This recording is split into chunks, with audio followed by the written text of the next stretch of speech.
તાલુકા પંચાયતના પ્રમુખ પદે રવિન્દ્રસિંહ વાઘેલાની વરણી કરવામાં આવી। યશવંત ભાલિયા કે જેઓ સાવલી તાલુકા પંચાયતના ઉપપ્રમુખ બન્યા। સાવલી એપીએમસી ખાતે મળેલી આ બેઠકમાં બંને નામ જાહેર કરવામાં આવ્યા। ભાજપના કાર્યકર્તાઓએ ફૂલહાર પહેરાવી બંનેને શુભેચ્છા પાઠવી। યશવંત ભાલિયા ઉપપ્રમુખ તરીકે જેમને જવાબદારી સોંપવામાં આવી છે, સાવલી તાલુકા પંચાયતને નવા પ્રમુખ અને ઉપપ્રમુખ મળ્યા છે, ત્યારે ભાજપના કાર્યકર્તાઓ કે જેમણે ફૂલહાર પહેરાવી બંનેને શુભેચ્છા પાઠવી। વધુ માહિતી મેળવીશું। સંવાદદાતા માનુ આપણી સાથે ફોન લાઈન પર જોડાયા છે। માનુ, વડોદરા સાવલી તાલુકા પંચાયતને નવા પ્રમુખ ઉપપ્રમુખ મળ્યા। કાકા, આજે વિવિધ તાલુકા પંચાયતના પ્રમુખ અને ઉપપ્રમુખોની વરણી થઈ રહી છે।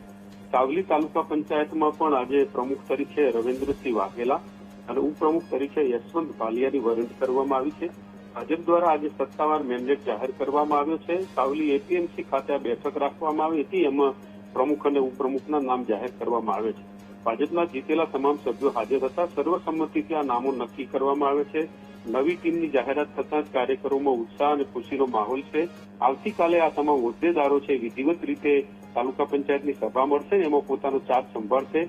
આજે ભાજપના નામો નક્કી થતાં ભાજપના કાર્યકરો છે એમાં જબરદસ્ત ઉત્સાહ જોવા મળી રહ્યો છે। જી, આભાર આપનો તમામ વિગતો સાથે જોડાવા બદલ।